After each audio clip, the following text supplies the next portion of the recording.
કલકના તલકેશ્વર મહાદેવનો અનન્ય મહિમા।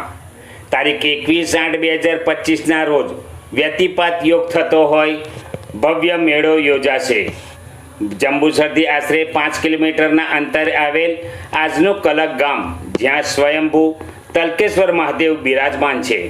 આશરે 100 વર્ષ ઉપરાંત શ્રાવણ વદ 13ના દિવસે વ્યતિપાત યોગમાં પ્રદોષના સમયમાં તલકેશ્વર મહાદેવ પ્રગટ થયા અને આકાશમાંથી સર્વે દેવી દેવતાઓએ દર્શન કર્યા અને દર વર્ષે આ યોગમાં શિવલિંગ તલપુર વૃદ્ધિ પામે છે। તલકેશ્વર મહાદેવ જ્યાં સ્વયં પ્રગટ થયા તે જગ્યા પહેલાં જંગલ હતું, જ્યાં ગાયો ચરવા આવે અને બાજુમાં આવેલ તળાવનું પાણી પીએ। ગાયના ધણની એક ગાય દરરોજ આ જગ્યા ઉપર આવી દૂધથી અભિષેક કરતી। એક દિવસ ગાય ચરાવનારે આ દ્રશ્ય જોયું અને વાત વાયુ વેગે પ્રસરી અને ગ્રામજનોએ જોયું તો આ શિવલિંગ સ્વયંભૂ શિવલિંગ હતું। ત્યારથી આ મહાદેવની પૂજા અર્ચના કરવામાં આવે છે।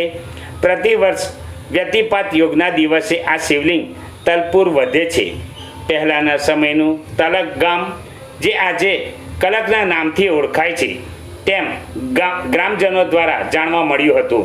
શ્રાવણ માસમાં વ્યતિપાત યોગ થાય ત્યારે તલકેશ્વર મહાદેવ ખાતે મેળો ભરાય છે। વ્યતિપાત યોગના દિવસે આ શિવલિંગના દર્શન માત્રથી પાપ નષ્ટ થાય છે અને મનવાંછિત ફળ મળે છે।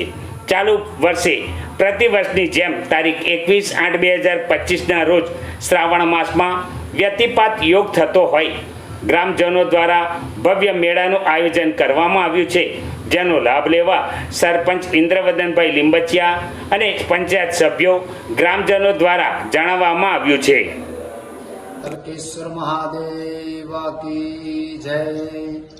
જંબુસર તાલુકાના કલક ગામની અંદર ભગવાન તલકેશ્વર મહાદેવનું બહુ પુરાણું અને બહુ જૂનું મંદિર છે અને ત્યાં લોકો દર વર્ષે ભગવાનના મેળો ભરાય છે અને દર વર્ષે દર્શન કરી લોકો ધન્ય પામે છે।